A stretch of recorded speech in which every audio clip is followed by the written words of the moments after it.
नमस्कार YouTube family, आप सभी का स्वागत करता हूं स्टडी विथ इंडियन किचन में। तो आज का करेंट अफेयर्स आप सभी के लिए बेसिक तौर पर देखा जाए तो अत्यंत लाभदायक है। ठीक है, तो वीडियो को बिना स्किप किए हुए वीडियो को अंत तक वॉच करें ताकि आपको करेंट अफेयर्स का फुल लाभ प्राप्त हो। तो ठीक है, तो वीडियो को बिना देरी किए हुए आज का वीडियो स्टार्ट करते हैं कि आज का पहला प्रश्न यह है कि अमेरिकी राष्ट्रपति ने ऐलान किया। क्या किया है ऐलान?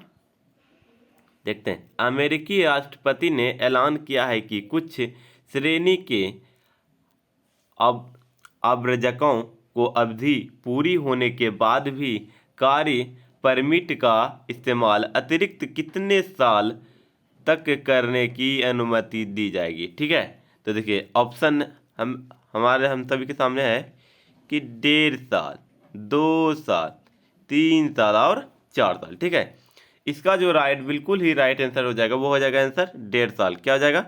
1.5 साल, यानी कि ए नंबर ऑप्शन जो है बिल्कुल ही राइट आंसर। ठीक है, तो थोड़ा सा इसके बारे में डिफिनेशन देख लेते हैं।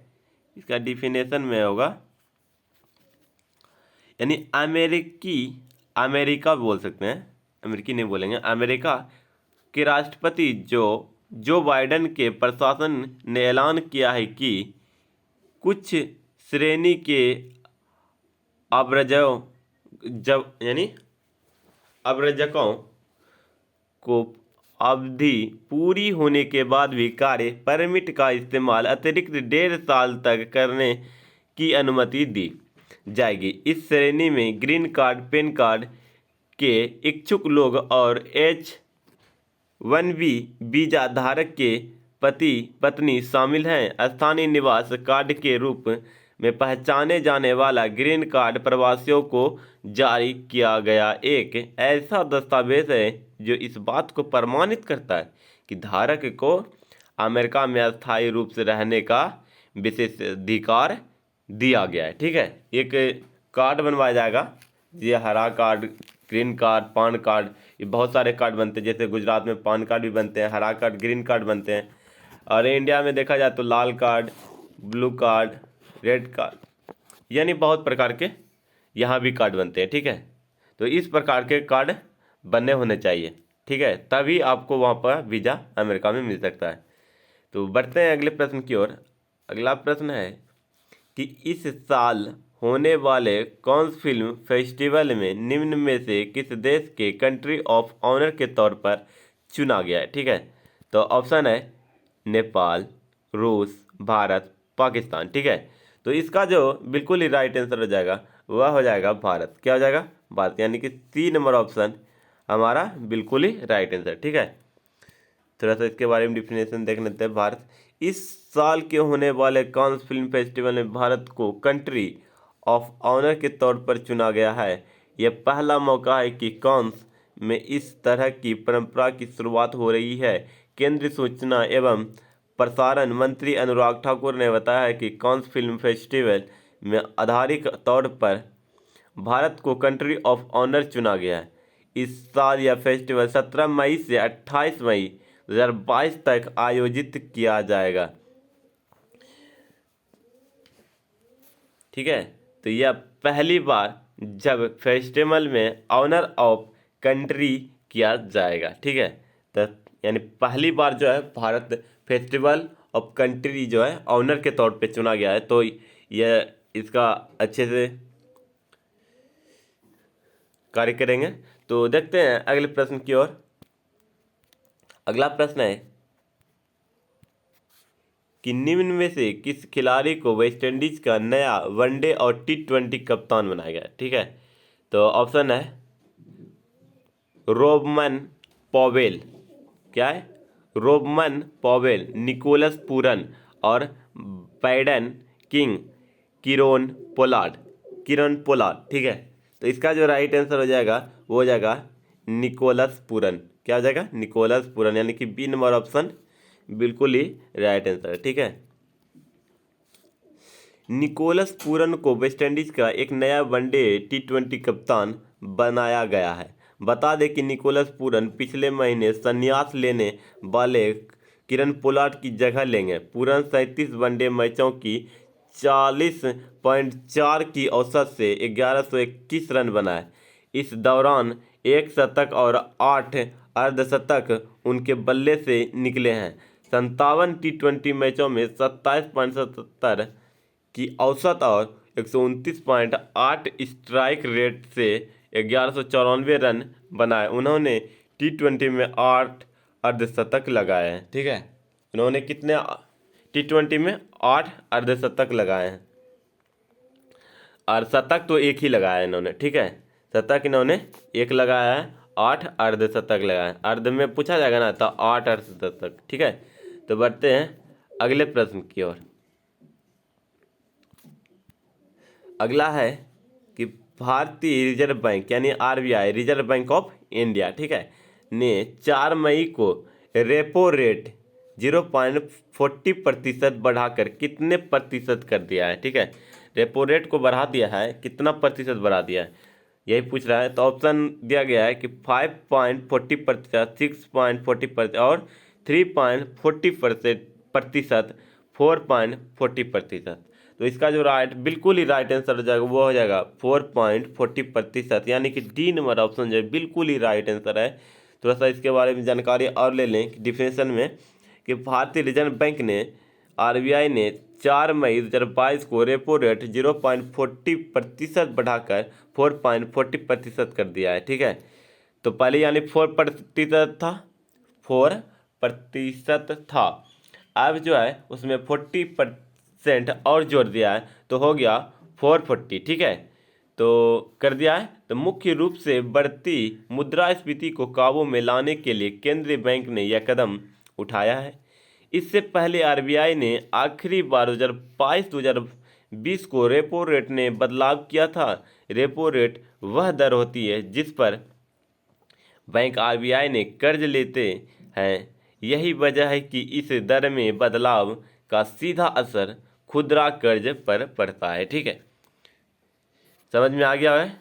तो अगले प्रश्न की ओर बढ़ते हैं। ठीक है, अगला प्रश्न है कि प्रधानमंत्री नरेंद्र मोदी और किस देश के चांसलर ओलाफ सोल्ज ने हरित एक सतत विकास साझेदारी की स्थापना के लिए संयुक्त घोषणा का हस्ताक्षर किए। ठीक है, तो ऑप्शन दिया गया है, ऑप्शन है चीन, बांग्लादेश, जर्मनी और जापान।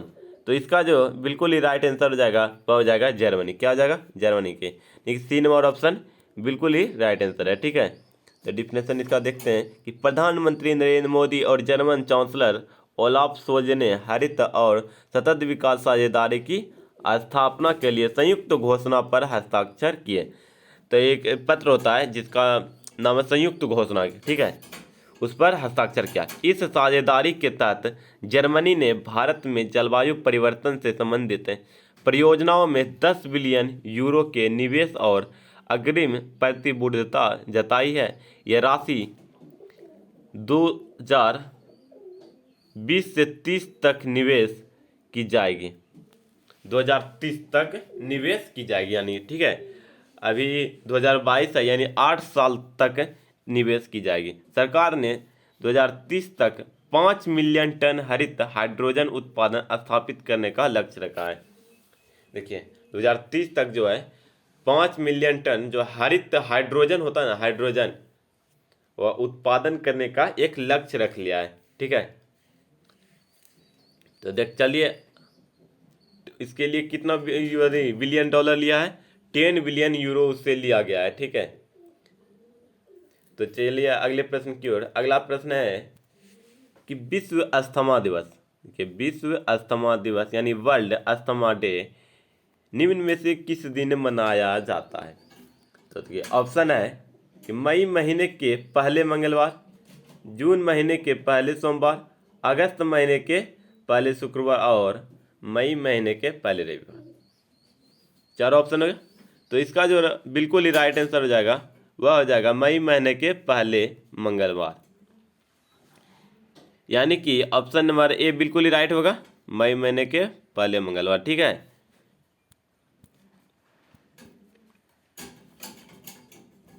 मई महीने के पहले मंगलवार। विश्व अस्थमा दिवस यानी वर्ल्ड अस्थमा डे प्रत्येक वर्ष मई महीने के पहले मंगलवार को ही मनाया जाता है। इस विश्व देखिए अस्थमा दिवस 3 मई 2022 को मनाया गया। इस वर्ष विश्व अस्थमा दिवस यानी 2022 की theme closing gaps in asthma care यानी closing gaps in care asthma care. इसका मूल उद्देश्य विश्व भर में अस्थमा की बीमारी एवं देखभाल के बारे में जागरूकता फैलाना। वर्ष 1998 में पहली बार global initiative for asthma GINA ने इसका आयोजन बार्सिलोना स्पेस में हुई प्रथम विश्व अस्थमा बैठक के बाद किया गया था। ठीक है, बढ़ते हैं अगला प्रश्न की ओर। अगले प्रश्न है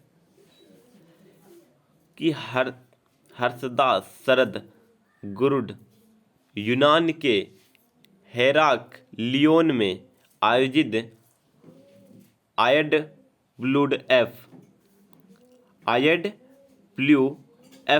जूनियर विश्व के चैंपियनशिप में कौन सी पदक जीतने वाली पहली भारतीय भारोत्तोलक बन गई है? ठीक है, ये ऑप्शन है स्वर्ण पदक, रजत, कांस्य पदक और इनमें से कुछ भी नहीं या कोई भी नहीं। तो इसका राइट आंसर हो जाएगा स्वर्ण पदक। क्या हो जाएगा? स्वर्ण पदक। ठीक है, उन्होंने स्वर्ण पदक लाया था। ठीक है, स्वर्ण पदक। हर्षदास शरद गुरुड यूनान के हेराक्लियोन में आयोजित IWF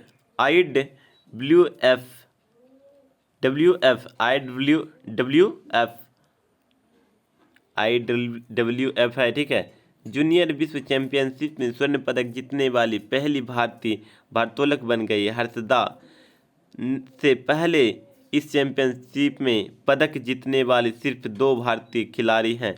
वर्ष 2013 में मीराबाई चानू कांस्य पदक, जबकि पिछले साल अचिंता सिउली ने रजत पदक जीता था। हर्षदा ने महिलाओं के 45 किलोग्राम भार वर्ग में 153 किलोग्राम वजन उठाया, जिसमें स्नेच ने 70 किलोग्राम और क्लीन जर्क ने 83 किलोग्राम शामिल है। ठीक है, तो सबसे ज़्यादा किसने उठाया? हर्षदा, यानी 153 किलो का भार उन्होंने उठाया है। ठीक है, तो बढ़ते हैं। समझ में आ गया होगा आप लोग को कि किसने कितना कितना उठाया है।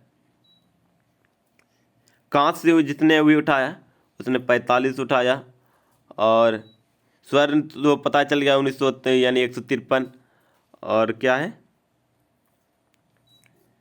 और एक होगा रजत। रजत जिसने उठाया वो 70 किलो उसने उठाया। ठीक है, तो चलिए अगला प्रश्न की ओर। आज का लास्ट क्वेश्चन है कि विश्व प्रेस स्वतंत्रता सूचांक 2022 में भारत पिछले साल के 142वें स्थान से फिसल कर कितने स्थान पर आ गया? ठीक है, 142वें स्थान पर पहले भारत था, अब 2022 में फिसल कर यानी गिर कर कितने स्थान पर आ गया है, या आगे चला गया या पीछे आ गया? तो देखते हैं, इसका ऑप्शन है 152, 155, 150 और 158। तो इसका जो राइट आंसर हो जाएगा 150वें, यानी कि सी नंबर ऑप्शन इसका बिल्कुल ही राइट। ठीक है, तो विश्व प्रेस स्वतंत्रता सूचांक 2022 में भारत पिछले साल के 142वें स्थान पर फिसल कर 150वें स्थान पर आ गए। रिपोर्ट्स विदाउट बॉर्डर्स RSF द्वारा जारी रिपोर्ट्स में कहा गया है कि नेपाल को छोड़कर भारत के अन्य पड़ोसी देशों की रैंकिंग में भी गिरावट आई है। ठीक है, जिसमें पाकिस्तान 157, श्रीलंका 140वें और बांग्लादेश 162 और म्यांमार 140 स्थान पर पहुंच गए। यह रैंकिंग कुल 180 देशों की है। तो टोटल कितना देश है? 180 देश है। जो 180 देश में अभी भारत चल रहा है कितने देश, यानी 150 में चल रहा है। तो कहीं ना कहीं 30 देशों से अभी भी भारत आगे है। ठीक है, भारत को थोड़ा और गहरी मेहनत करनी चाहिए ताकि वह 1 नंबर पर आ जाए, जो भारत के लिए और अन्य देश के लिए एक सिद्ध प्रसिद्ध करे। ठीक है, अगर ये वीडियो आप सभी को लाभदायक प्राप्त हो तो आप आपको कुछ करना नहीं है कि आप YouTube चैनल को लाइक, कमेंट, शेयर ज़रूर करें। अगर इस चैनल पर कोई नए हैं तो आपको बस कुछ नहीं करना, लाल वाले आइकन को दबाकर एक बार दबाकर सब्सक्राइब कर लेना है, ठीक है।